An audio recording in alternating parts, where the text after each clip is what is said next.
Well, I must say, for a casual weekend, quite an experience.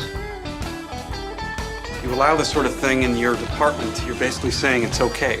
No, I'm saying that I don't care what they do as long as my life isn't interrupted by pointless conversations like this one. Shut up! It's the Al Travis Show, and our next guest, love having him on. He's Representative Tim O'Driscoll. Representative, how you doing, my friend?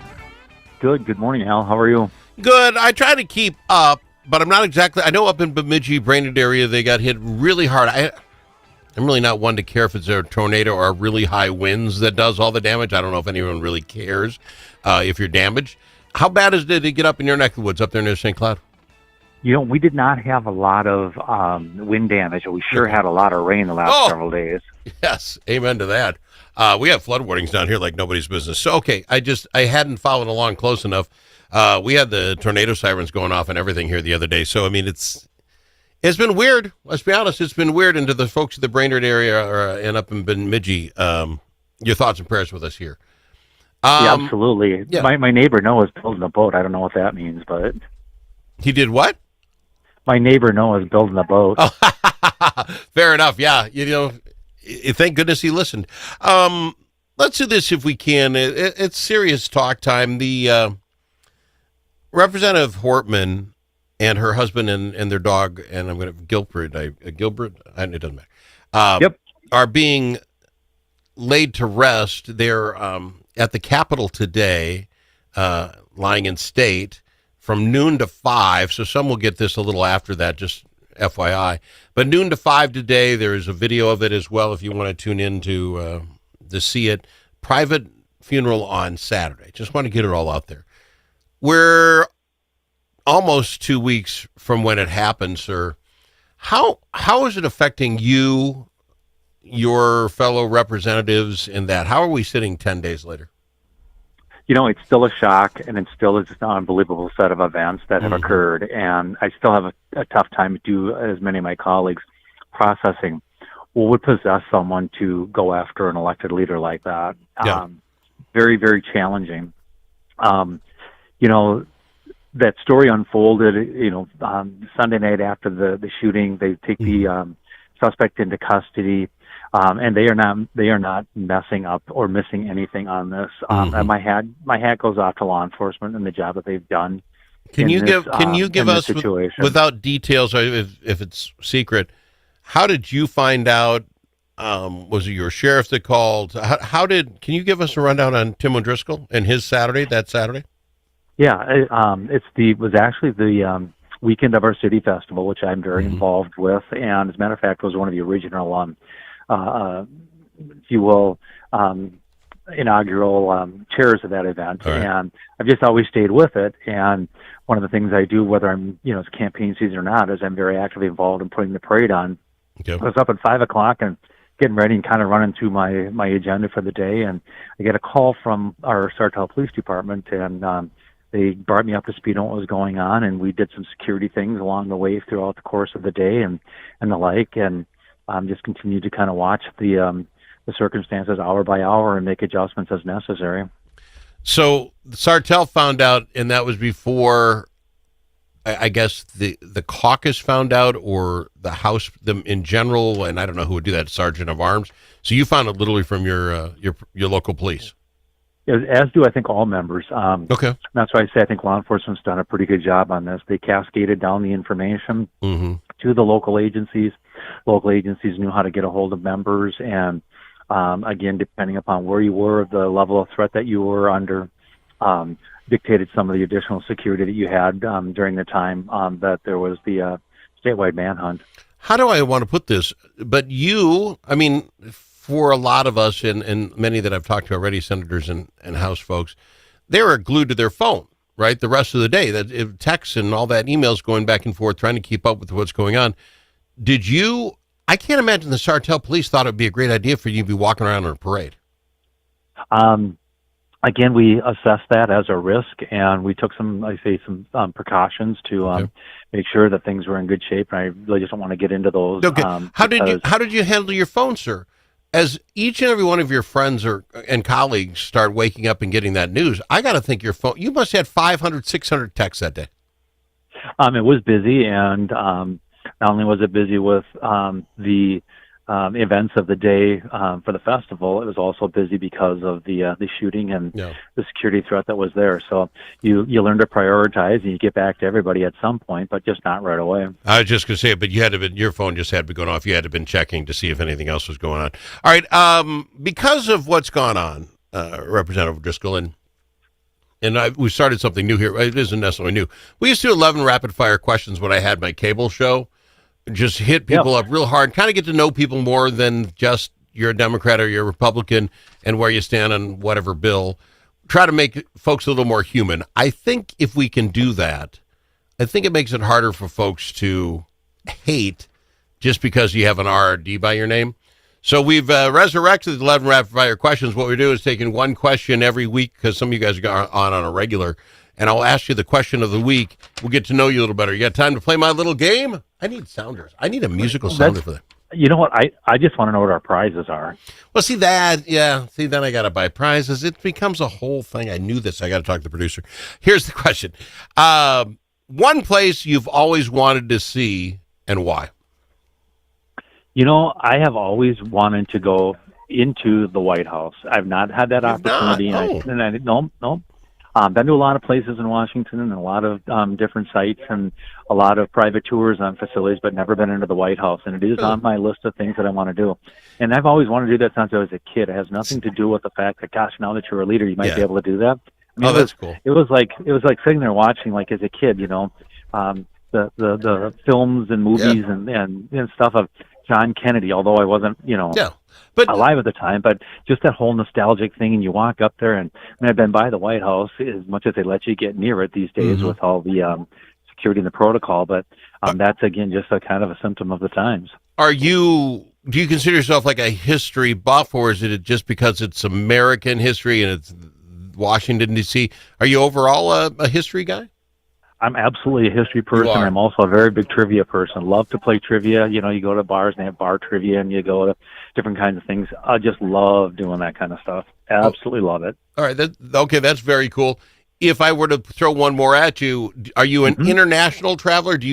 Is there someplace around the globe you'd like to go? You know, I have been to Rome. I'd love to go back to Italy. Yeah. Oh, yeah. As a matter of fact, I had the opportunity to sing in St. Peter's Basilica. The choir that I was in. Yeah. What choir is that? Now this is how we find out when was this? Some street band you were on? High school? Where did you get to go? What? This was 2004. We had one of the people that was in my St. Francis Church choir here in Zardel was a vice president of a travel agency, and she said, "We're going to go to Rome and we're going to figure out how to do this. We're going to have a great time, and we're going to sing at the Vatican." Wow. And we got all to work off. There was 10 of us that went over, and we had a great time and a great tour and great food and great experience. And would love to go back. There's lots of things I'd like to see there again as well. Oh, very cool. Okay, so that's our game. I appreciate you playing. We'll have more questions next time you're on. We're going to just go down. We're going to try to humanize you people. I think that I'll just take my balance on a merchandise gift certificate. You have to pay tax on everything you get, just so you know. I'm not paying the tax. All right, we're going to come back right after this. It's Breakdown. We'll be back right after this with more with Representative Tim O'Driscoll on the Al Travis Show. Think about it. Now that school's out for the summer, how are Minnesota students doing? Not very well. Minnesota ACT scores fell again last year and are the lowest they've been in 10 years. In fact, fewer than half of Minnesota students can either read or do math at grade level. Think about it. We used to brag about our schools. Now we're losing to states like Mississippi. Visit AmericanExperiment.org for more information. Think About It is brought to you by Center of the American Experiment, Minnesota's think tank. Achieving your financial goals requires individual planning and a comprehensive approach. At Midwest Money Management, our mission is to provide you with the knowledge, tools, and confidence to feel comfortable financially today and secure about tomorrow. Learn more at MidwestMoneyManagement.com. That's MidwestMoneyManagement.com. Securities offered through JW Cole Financial Inc., member FINRA and SIPC. Advisory services offered through JW Cole Advisors Inc. Midwest Money Management and JW Cole Financial Inc. and JW Cole Advisors Inc. are unaffiliated entities.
A as in alligator.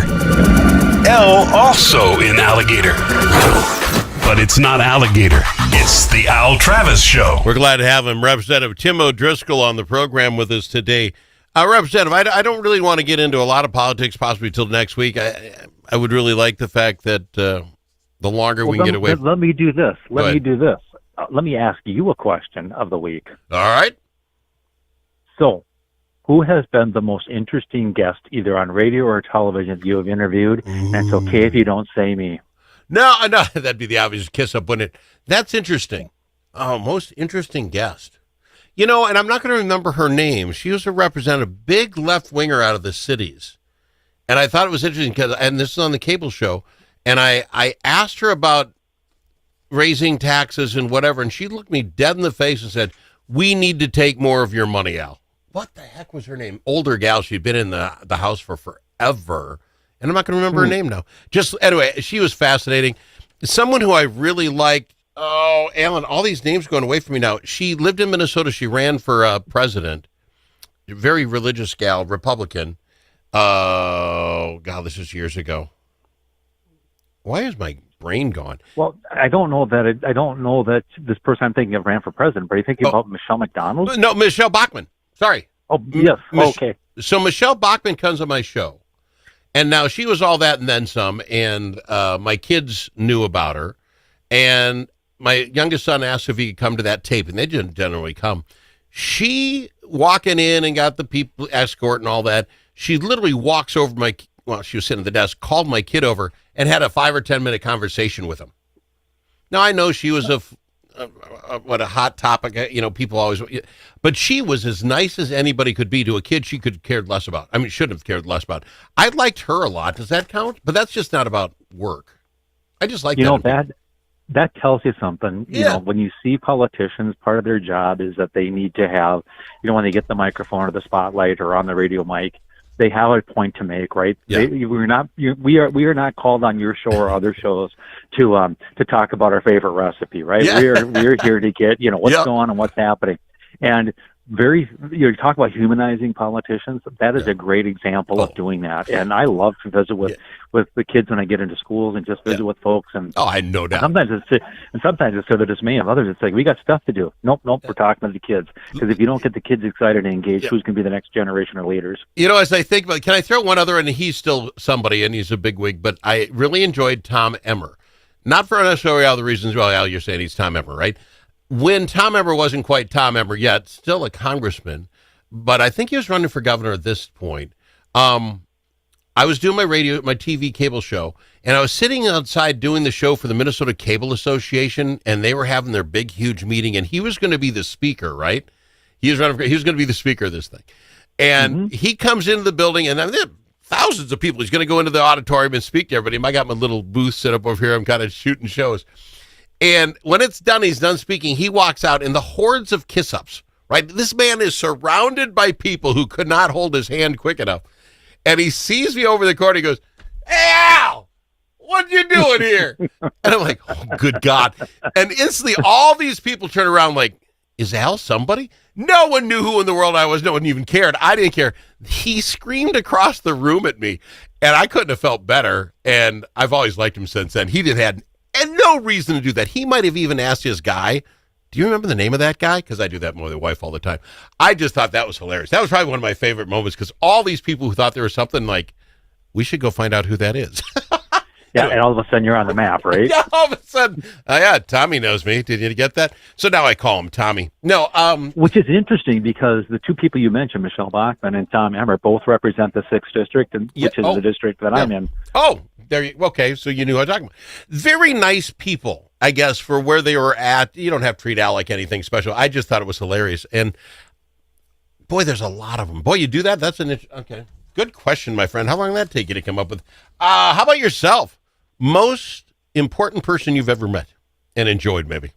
I will tell you the most memorable that I've met, and it goes back to when I was a senior in high school.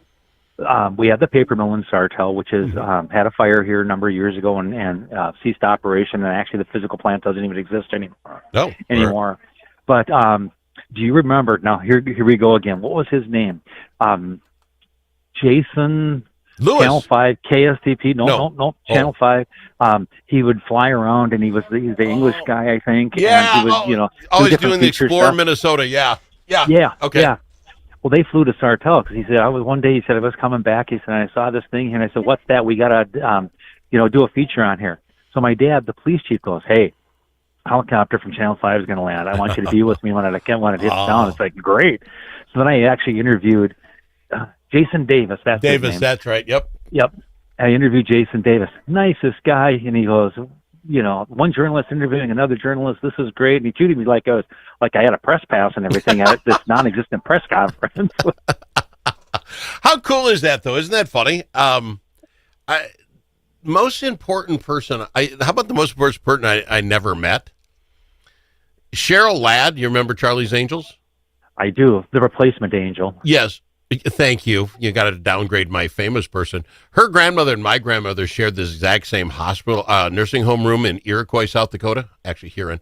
It saved the same room at the same time and had a communal dresser thing.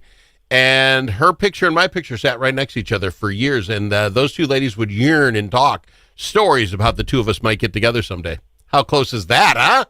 Right. Yeah, I don't get up. There was this old brush.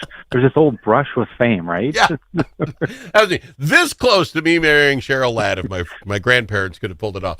Sir, I am quickly running out of time. We didn't get to any politics stuff. Next time you're on, we'll chat. Fair enough. I appreciate you sharing just the lighthearted stuff, but also what you went through on Saturday a week ago. I appreciate you, my friend. And doing this show, I really do. You bet. Take care. Have a good weekend. He is Representative Tim O'Driscoll on the Al Travis Show. If it's your turn to host a game,